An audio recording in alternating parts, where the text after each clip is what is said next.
Olá, nós somos alunos da Escola Érico Veríssimo, turma 105. Eu sou o Heitor. Oi, eu sou a Camille. Oi, eu sou a Agatha e hoje nós iremos falar sobre a história do prédio Dr. Miguel de Pata.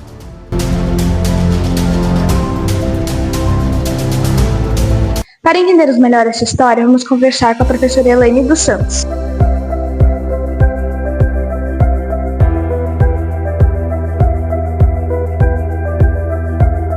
Bom dia, nós estamos aqui com a professora Elaine dos Santos, que vai nos responder algumas perguntas sobre o prédio Miguel de Pata.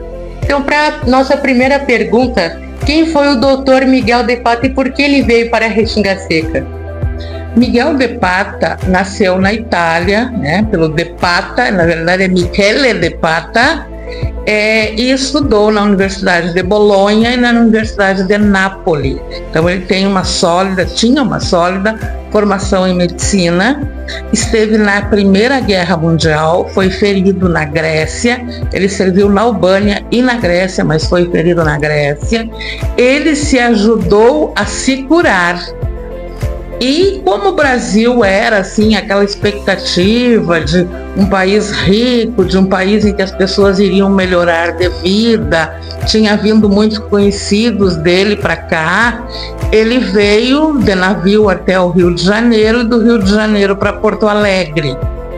Em Porto Alegre, ele acabou morando em algumas cidades do interior do Rio Grande do Sul, Antagorda, Rio Pardo, e ouviu dizer que havia um povoado que estava com a intenção de se emancipar no interior de Cachoeira do Sul. Esse povoado chamava-se Restinga Seca. Então, Dr. Miguel de Pata é um médico italiano que veio para o Brasil e que veio, depois de morar inclusive em Porto Alegre, veio para Restinga Seca na expectativa de que ele o distrito, nem era distrito naquela época, que o povoado se emancipasse. Ele morou aqui cerca de 10 anos, a Igéia, a filha mais nova, nasceu aqui. O prédio Miguel de Pata, que nós conhecemos hoje, foi inaugurado em 1927. Ele é feito com parede dupla. Uma coisa interessante que a gente acaba sempre deixando passar é que a frente dele fica na Avenida Júlio de Castilhos, mas ele tinha 800 metros de profundidade, ou seja, ele ia até a Vila Pelizaro. E aqui ele atendia não só Restinga, como todos os vilarejos no entorno. E só foi embora quando os filhos ficaram maiores e precisaram estudar em Santa Maria. Então, dando continuidade, a gente gostaria de entender como era o funcionamento do prédio na época em que ele era um hospital definitivamente. O Dr. Miguel, quando chegou aqui, não tinha um prédio, ele atendia numa casa e tinha sua casa, sua residência. E o seu Paulo Magoga, que é vizinho aqui do outro lado da rua, o falecido Paulo Magoga, sugeriu que ele comprasse esse território, essa terra aqui, e construísse um hospital. Então, o que nós temos? Na parte de baixo, o hospital, e na parte de cima, a residência do casal. Mas na parte de cima era preparada a refeição, por exemplo, para os pacientes, porque a Ercília, mulher do Miguel de Pata, era também a enfermeira. Então, essas seções que nós temos, essas peças menores que nós temos aqui na parte de baixo, eram quartos. E nós estamos, eu fiz questão de que a gente conversasse aqui, nós estamos na sala de cirurgia, porque a gente está falando de uma época que não tinha energia elétrica em Restinga. Ele precisava de um espaço que tivesse o máximo de claridade. Então, a gente pode observar que existem 3 janelas, o sol entra pela manhã e à tarde com a mesma intensidade. O sol entra pela manhã e à tarde com a mesma intensidade. Então, um parto, por exemplo, ele podia fazer aqui, uma cirurgia ele podia fazer aqui. Claro que eu não estou contando com os dias que tivesse chovendo, Aí a coisa complicava. Mas tem um lampião, ele tinha um famoso lampião que ele usava também. Inclusive ele mandou buscar o lampião e o filho não sabia o nome do lampião. Foi muito divertido, a filha dele conta essa história. Então aqui era a sala de cirurgia e os quartos, tinha quartos de repouso, mas também tinha nos lugares que ele atendia nas casas, ele também ia nas casas. Mas a pergunta que tu me fizeste é como é que funcionava? Em cima a residência, eles tiveram vários filhos de idades diferentes, e embaixo o hospital, tendo a dona Ercília como enfermeira. Então ela era esposa e ela era enfermeira, ela preparava o alimento, tudo, e ele tinha essa sala da frente em que ele dava consultas para os pacientes que o procuravam. Então, agora que a gente sabe um pouco mais da história do Dr. Miguel de Pata, do prédio, a gente gostaria de saber se aqui o hospital foi um dos primeiros centros de atendimento médico da cidade, ou se foi o primeiro, como que foi na história? Existe a informação de que ali na região de São Miguel, mais ou menos naquela curva acentuada que tem o salão e depois tem duas residências, que numa daquelas residências, aquela azul, teria existido um hospital. Eu não tenho essa informação confirmada. E eu sei que em Vila Rosa, lá um pouquinho mais adiante, teria existido uma casa de saúde, mais ou menos na mesma época do hospital. Mas assim, existe muita dificuldade de se conseguir documentos que comprovem, olha, aqui existiu isso, aqui existiu aquilo, porque são coisas que não interessam, são coisas que são postas fora, documentação. Então, muita coisa eu precisei procurar em Cachoeira, muita coisa eu precisei procurar em Rio Pardo, essa informação mesmo sobre o território, a terra onde está esse prédio, eu só obtive em Rio Pardo. Então, eu não saberia te dizer assim com convicção. Houve um hospital em São Miguel que funcionou de tanto a tanto. A única informação que eu tenho é que o Juliano Schwertz tinha uma casa de saúde em Vila Rosa, mais ou menos na mesma época que o Miguel de Pata existia, porque existem notícias no Jornal de Cachoeira, no Jornal do Povo de Cachoeira, inclusive propaganda da Casa de Saúde. Fora isso, eu não sei te dizer. Eu acredito que, como me disse um advogado da cidade uma vez, quem morria de nó nas tripas. Não tinha médico para testar qual era a doença, não tinha médico para fazer exames, porque o ultrassom, por exemplo, é uma coisa que tem 40 anos, 45 anos. Então não existia recursos mais avançados para a gente saber que tipo de doença a pessoa tinha. O nosso atual hospital é de 1954, só para a gente ter uma ideia. E esse aqui fechou em 1930, 1931, só para a gente ter uma ideia de tempo, como é que funcionou.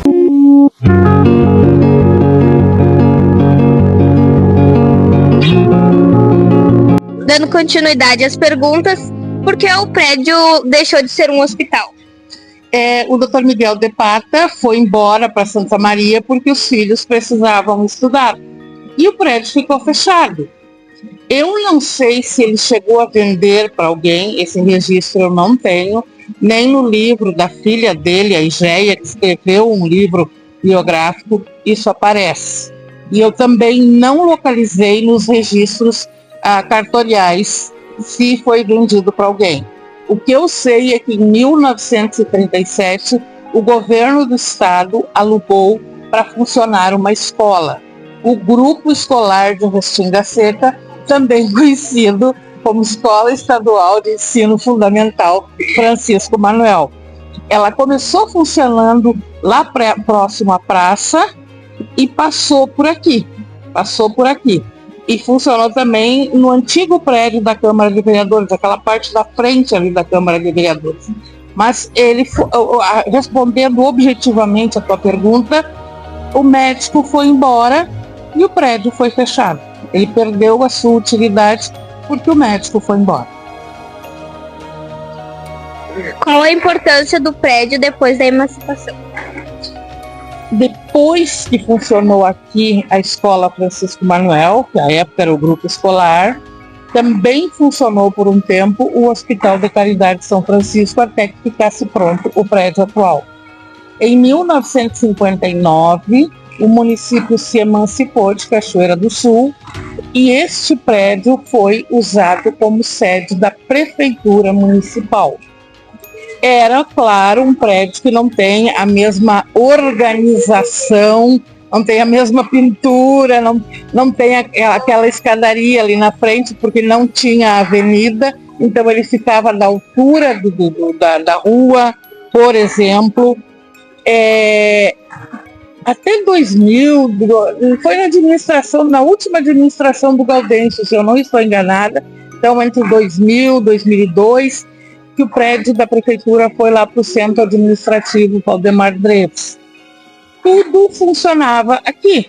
Secretaria da Saúde, Secretaria de Educação, Secretaria de Administração, só que tem aquelas coisas. Era um município novo, não tinha quase nada, e eu sempre brinco, e isso é sério, os funcionários traziam máquina de escrever, as suas máquinas de escrever.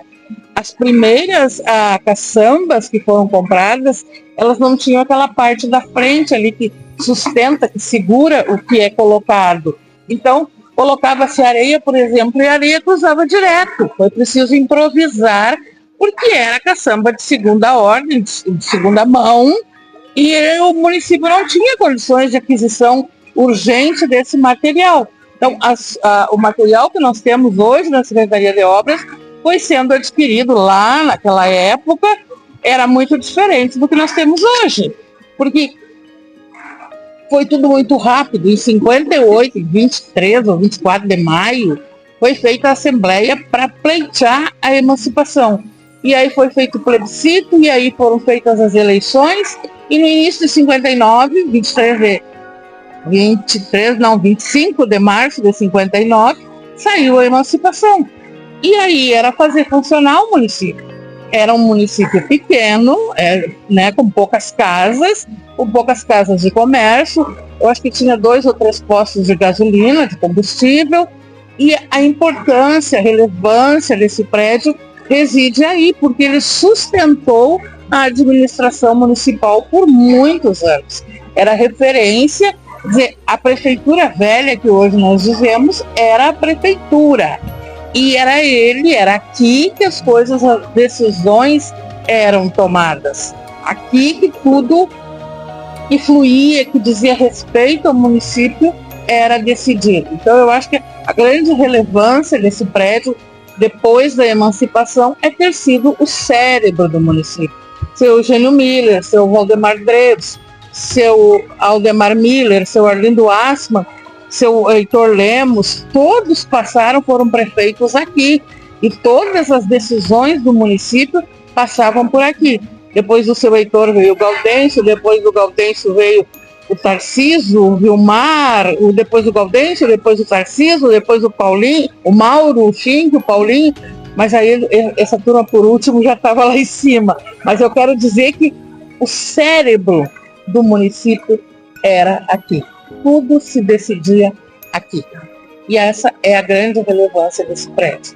Então, essa memória histórica do hospital, essa memória histórica da escola, essa memória histórica do Hospital São Francisco e a memória histórica da prefeitura.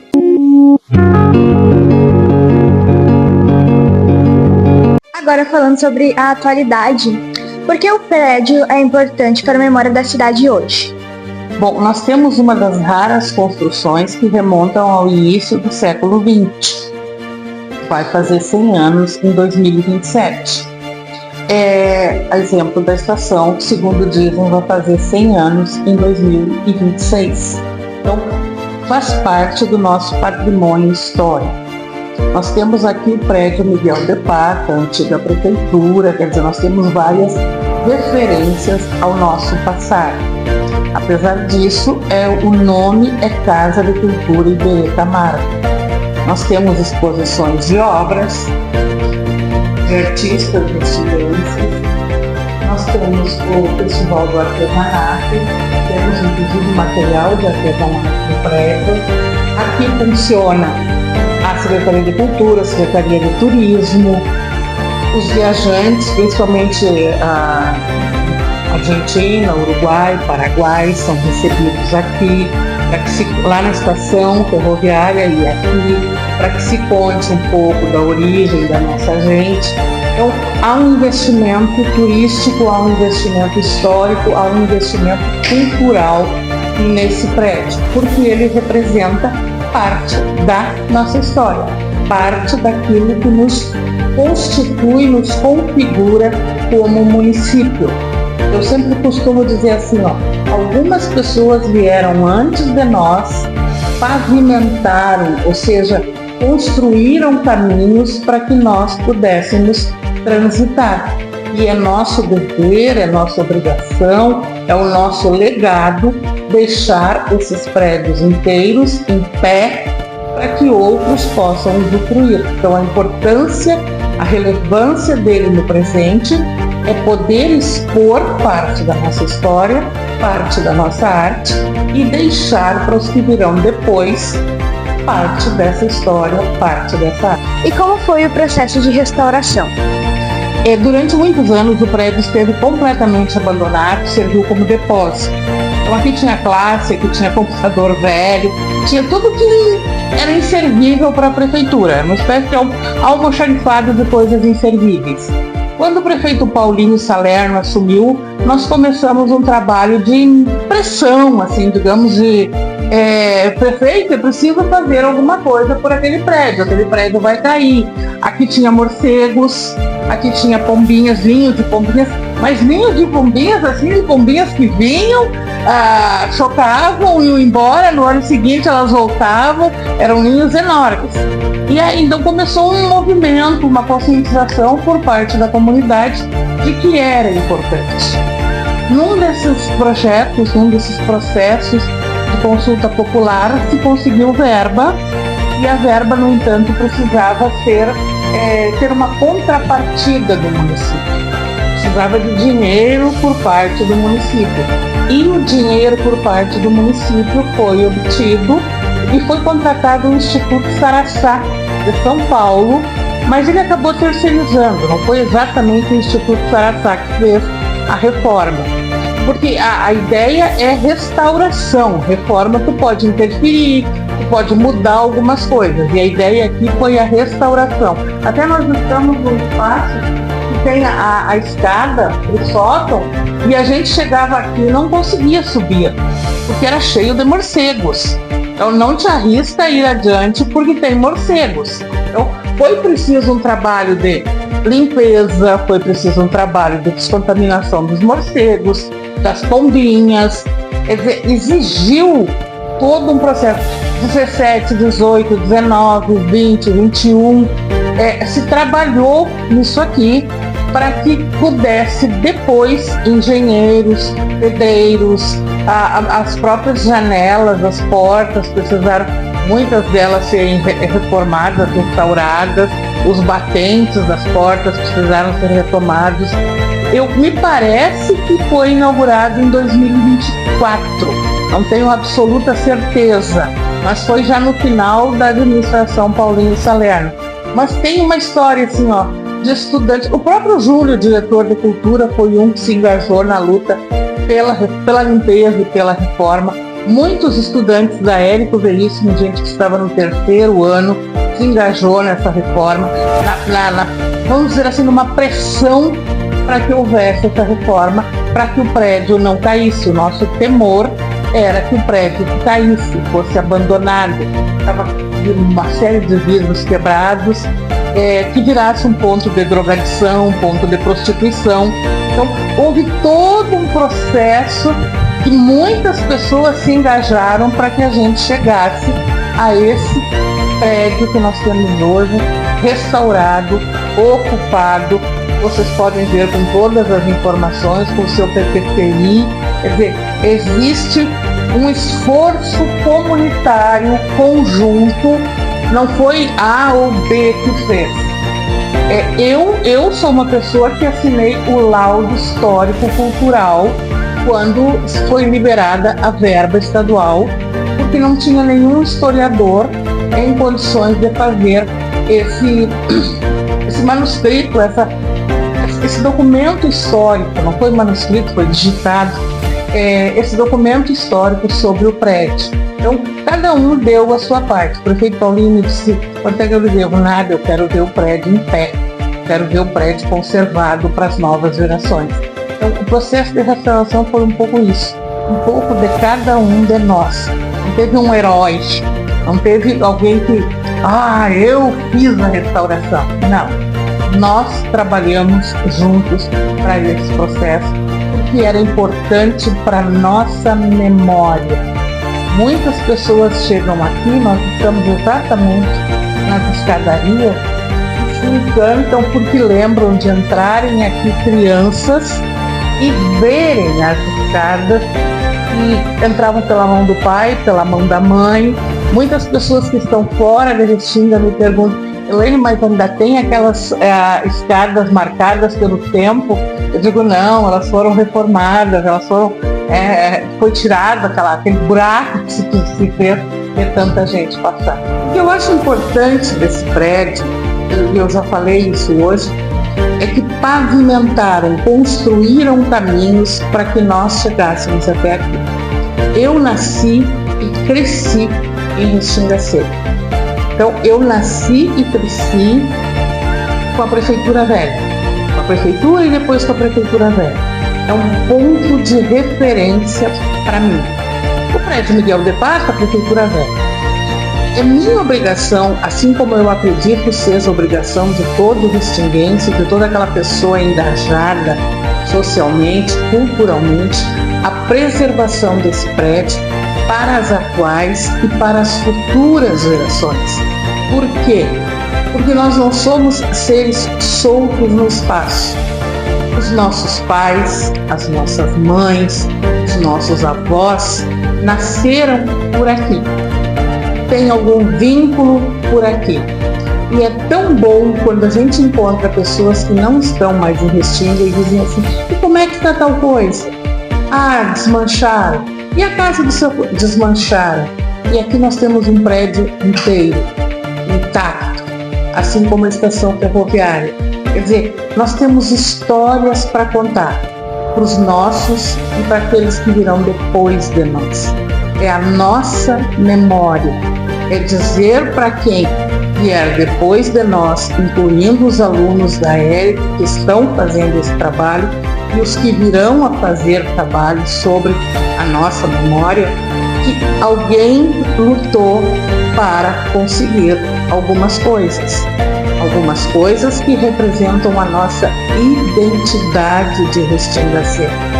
Eu vou tomar como referência o prédio onde hoje funciona a Prefeitura, o Colégio das Irmãs. Eram feitos bailes, eram feitos jantares, eram feitas festas de São João, por exemplo, em que todo mundo se esforçava para que o prédio fosse construído. O prédio ali ao lado da Igreja Católica, chamamos de CAVEB, Centro Comunitário ou Centro Religioso, né? Também houve um esforço da comunidade. E aqui houve um esforço da comunidade para restauração. Aqui houve um interesse da comunidade para restauração. E lá na estação, eu sempre falo que existe uma geração que conheceu os trens, que andou de trem e que se sente feliz lá, que tem histórias para contar lá. Nós precisamos também resgatar muito mais a estação ferroviária para aquela geração que já passou dos 50, porque também é a nossa identidade. Então, em termos futuros, nós precisamos não deixar cair a peteca. Nós precisamos não deixar cair a conservação, a qualidade daquilo que foi feito pelos nossos antepassados, por nós, pelos que estão aqui, para que os próximos possam aproveitar.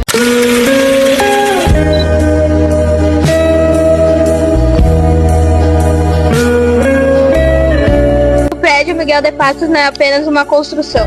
Ele é testemunha da história de Restinga Seca. Pelo Vivo é preservar a identidade de nossa cidade.